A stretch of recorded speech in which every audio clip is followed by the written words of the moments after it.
Hello friends, welcome to Knowledge Quanta. जैसे कि हम पिछले टॉपिक में टाइप्स ऑफ केमिकल रिएक्शन का दो टाइप हम डिस्कस कर चुके हैं।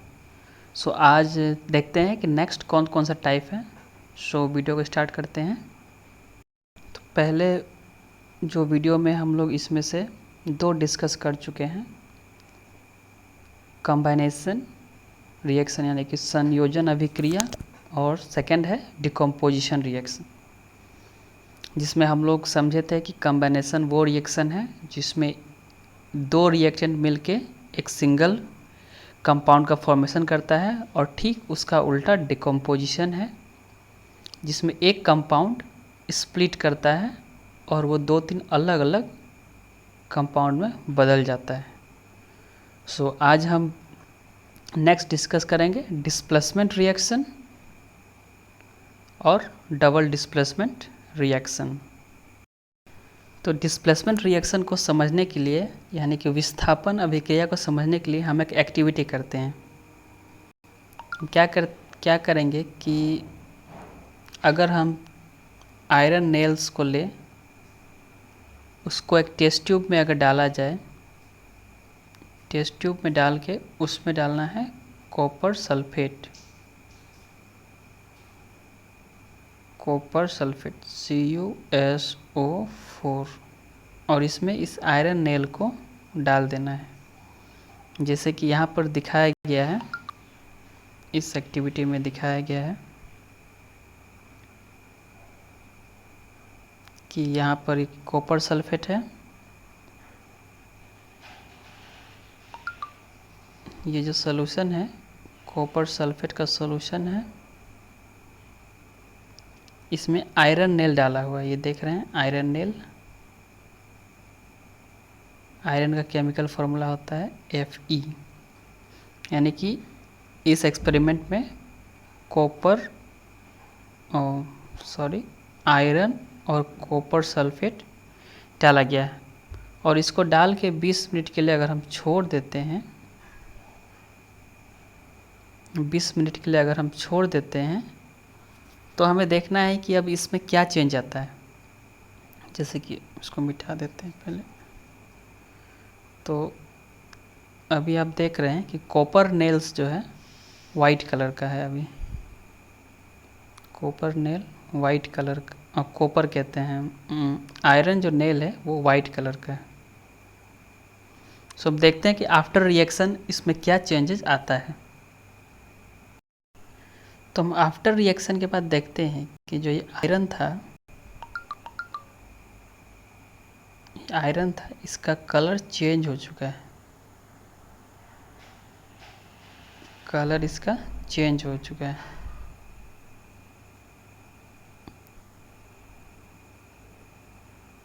कलर चेंज हो चुका है। तो हम इससे ये पता चलता है कि यहाँ पर रिएक्शन हुआ है। तो इस रिएक्शन में एक्चुअली हुआ क्या है कि जो हमारे पास आयरन था और ये कॉपर सल्फेट था, तो जब इसको डाला गया तो ये आयरन चेंज हो गया आयरन सल्फेट में, और यहाँ पर कॉपर रिलीज हो गया। सो इस रिएक्शन में हम ये देखते हैं कि आयरन क्या किया कि आयरन कॉपर को रिप्लेस कर दिया, यानी कि कॉपर को हटा दिया, यानी कि लोहा जो है कॉपर को विस्थापित कर दिया। और ये इसीलिए किया क्योंकि आयरन यहाँ पर कॉपर से ज़्यादा रिएक्टिव है, अभिक्रियाशील है। तो इसीलिए ये आयरन कॉपर को विस्थापित कर दिया। तो हम इसको अगर रिएक्शन के थ्रू दिखाना चाहें तो इस तरह हम दिखा सकते हैं। यहाँ पर आयरन है, ये कॉपर सल्फेट। जो एक्सपेरिमेंट पहले देखे थे उस सॉल्यूशन का कलर था ब्लू, और जब आयरन सल्फेट बना तो इसका कलर हो गया ब्राउनिश कलर का, आयरन सल्फेट हो गया। और यहाँ पर कॉपर रिलीज हो गया। यानी कि इस एक्सपेरिमेंट में हमको क्या दिखा कि आयरन इस कॉपर को रिएक्शन से निकाल दिया और खुद रिएक्ट कर गया। इस तरह का कोई भी रिएक्शन होगा जिसमें कोई एक एलिमेंट दूसरे एलिमेंट को रिप्लेस कर देता है या फिर डिस्प्लेस कर देता है, तो उसको हम डिस्प्लेसमेंट रिएक्शन कहेंगे या फिर विस्थापित अभिक्रिया। यानी कि इस अभिक्रिया में आयरन लोहा क्या करता है कि कॉपर को रिएक्शन से विस्थापित कर देता है, यानी कि अलग कर देता है। और इसलिए करता है क्योंकि आयरन ज़्यादा रिएक्टिव है। आयरन ज़्यादा रिएक्टिव है कॉपर से, इसीलिए ये कॉपर को हटा पाया। ये तो आपको भी पता है कि कोई भी रिएक्टिव मेटल होगा वो कम रिएक्टिव को ही हटाएगा। तो जिससे कि हम इस एक्सपेरिमेंट में देखते हैं कि आयरन क्या किया, कॉपर को हटा दिया। तो इसको हम लिखते हैं आयरन हैज़ डिस्प्लेस्ड और remove another element copper from copper sulphate. या फिर इसको इस अभिक्रिया में क्या हुआ कि लोहा जो है वो कॉपर को अभिक्रिया से हटा देता है। तो इसी तरह के रिएक्शन को हम विस्थापित अभिक्रिया या फिर डिस्प्लेसमेंट रिएक्शन कहते हैं। इसको अगर डिफाइन करना हो तो हम इस तरह कर सकते हैं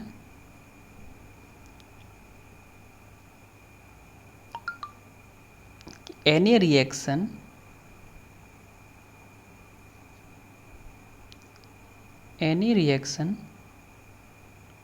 in which one element, यहाँ one होगा, one element replace another element in a compound is called displacement reaction।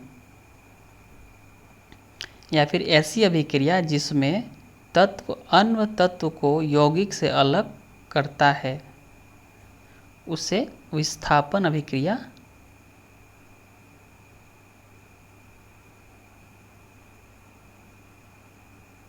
करती है, उसे विस्थापन अभिक्रिया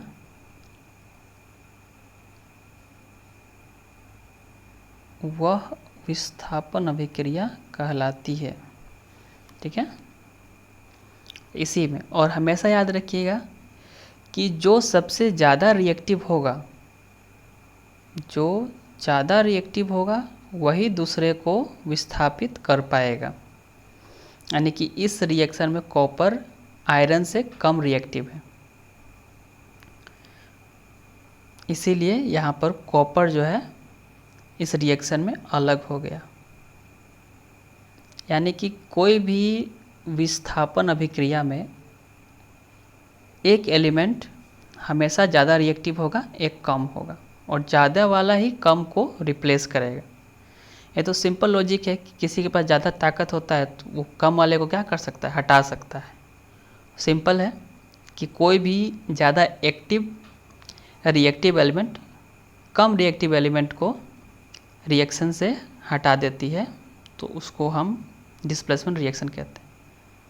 any reaction in which a more active element replace the other least reactive element from the compound, that is called displacement reaction। इसका other example है, देख सकते हैं यहाँ पर जिंक सल्फेट है, जिंक है, जिंक कॉपर सल्फेट है। तो यहाँ पर जिंक क्या किया कि इस कॉपर को रिप्लेस कर दिया और खुद जिंक सल्फेट बन गया। अब क्वेश्चन ये है कि अगर क्या इसको हम उल्टा कर दें तो रिएक्शन होगा, मतलब कि हमको कॉपर सल्फेट यहाँ मिलेगा, आंसर है नहीं मिलेगा।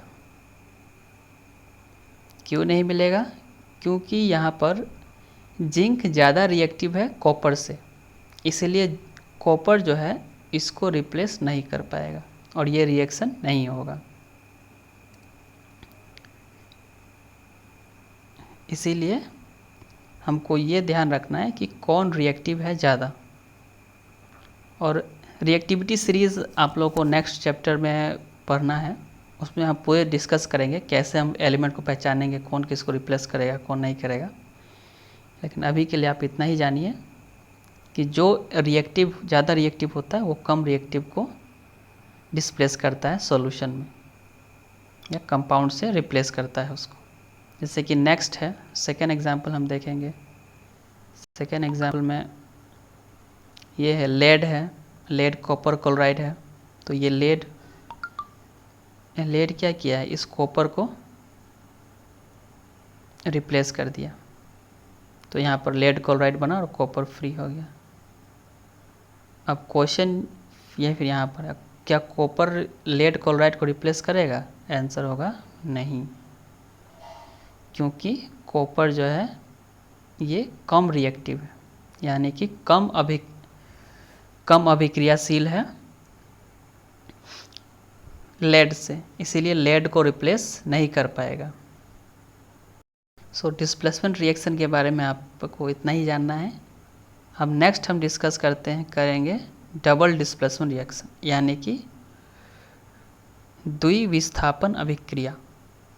इसका नाम में ही आप देखिए, इसके नाम में क्या है, डिस्प्लेसमेंट।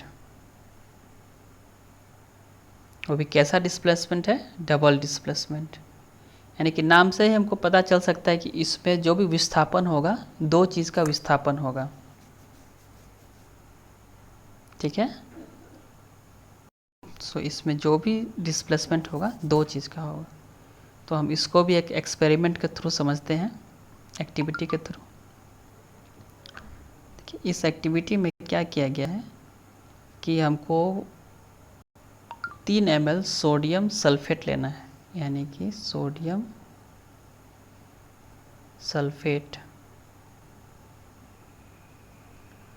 और 3 ml बेरियम क्लोराइड लेना है, बेरियम BaCl2। ये दोनों को रिएक्शन करा देना है, सोडियम क्लोराइड और बेरियम क्लोराइड को। जैसे कि यहाँ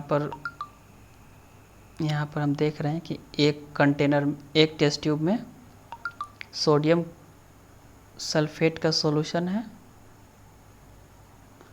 और दूसरे में बेरियम क्लोराइड का सॉल्यूशन है। तो इसमें प्रोडक्ट क्या बनेगा? सो इसमें हम देखेंगे आगे कि क्या बनता है प्रोडक्ट। सो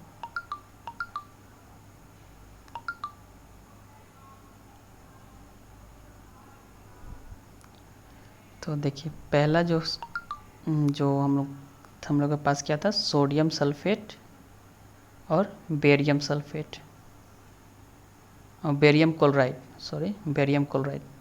तो यहाँ पर क्या हुआ, इसमें हम देखते हैं कि जहाँ पर सोडियम सल्फेट था वो चेंज हो गया बेरियम सल्फेट में, और जो बेरियम क्लोराइड था वो चेंज हो गया सोडियम क्लोराइड में। यानी कि इसका एक्सचेंज हो रहा है। जो आयन है इसके जगह पर ये चला गया, इसके जगह पर ये चला गया। सिंपली हम देखें तो यहाँ पर क्या हो रहा है कि ये सोडियम चला गया इसके जगह पर और ये बेरियम आ गया इसके जगह पर। यहाँ आप देख सकते हैं, यहाँ बेरियम आ गया, यहाँ पर सोडियम आ गया। तो ये सब रिएक्शन में हम क्या देख रहे हैं, एक चीज़ कॉमन है, यहाँ पर विस्थापित हो रहा है, सोडियम विस्थापित किया इसको बेरियम को और बेरियम विस्थापित हो गया यहाँ पर।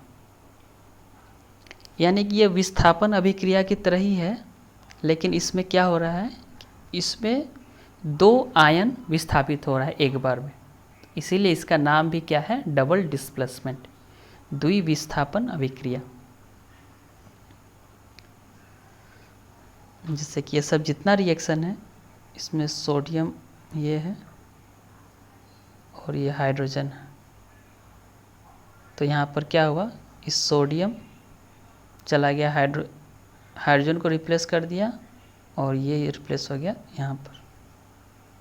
ठीक है, ये सब में देखिए ये इसको रिप्लेस करेगा, ये यहाँ आ जाएगा। ये सब में क्या है, डबल डिस्प्लेसमेंट है। ये सब रिएक्शन है डबल डिस्प्लेसमेंट, यानी कि द्विविस्थापन अभिक्रिया। एक आयन दूसरे आयन को रिप्लेस करता है। तो इसको हम सिंपली डेफिनेशन में भी लिख सकते हैं कि किसी भी रिएक्शन में अगर एक आयन दूसरे आयन को रिप्लेस करता है तो हम उसको डबल डिस्प्लेसमेंट रिएक्शन कहते हैं। सो इसको हम एक रिप्रेजेंटेशन के थ्रू दिखा सकते हैं। यहाँ पर देख रहे हैं एक कंपाउंड है AB और यहाँ पर एक कंपाउंड है CD। तो यहाँ पर A क्या हुआ, A जो है D के साथ चला गया और C जो है B के साथ आ गया, यानी कि दो आयन एक साथ में क्या हुआ, एक्सचेंज हुआ। तो इसी को हम डिफाइन कर सकते हैं इस तरह कि ए chemical reaction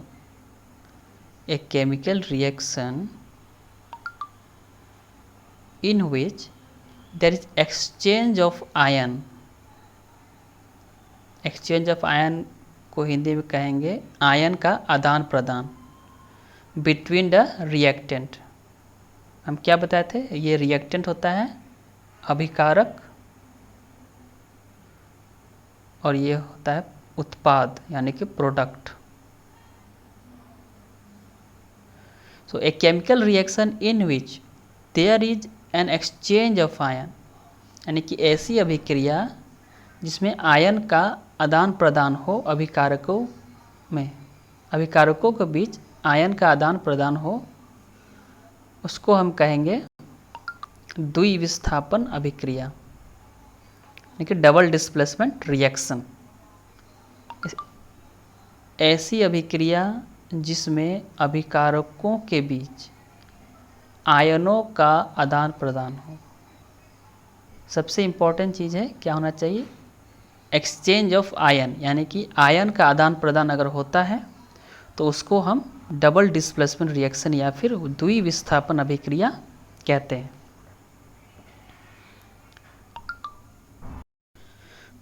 so I hope कि आप लोग को आज ये दोनों टॉपिक अच्छा समझ में आया होगा।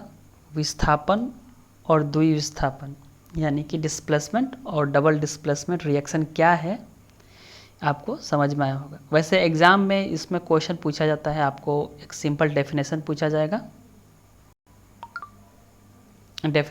जाएगा और ऑप्शनल में आपको टाइप पूछा जाता है कि आपको क्वेश्चन दे दिया जाएगा और पूछा जाएगा कि आप बताइए कि ये कौन से प्रकार का अभिक्रिया हुआ या कौन से तरह का रिएक्शन हुआ।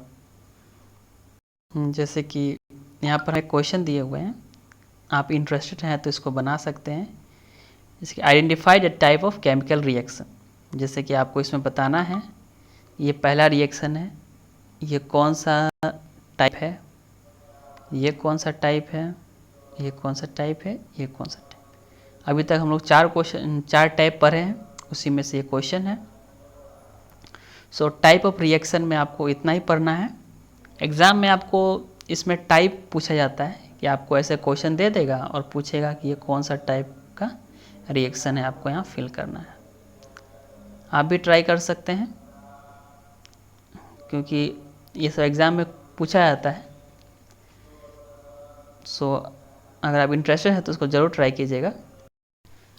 सो आई होप कि वीडियो आपको अच्छी तरह समझ में आ गया होगा। अभी तक जो भी हम लोग पढ़े हैं, 4 तरह के केमिकल रिएक्शन पढ़े हैं, जिसमें कम्बाइनेशन है, डिकम्पोजिशन, डिस्प्लेसमेंट और डबल डिस्प्लेसमेंट। और इसके रिगार्डिंग कोई भी डाउट होगा तो आप कमेंट सेक्शन में पूछिए। कोई भी कन्फ्यूजन है तो आप पूछ सकते हैं कमेंट सेक्शन में। और अगर आपको वीडियो अच्छा लग रहा है तो अपने फ्रेंड्स को भी शेयर कीजिए ताकि वो भी इसका बेनिफिट उठा सके। और वीडियो आपको अगर अच्छा लग रहा है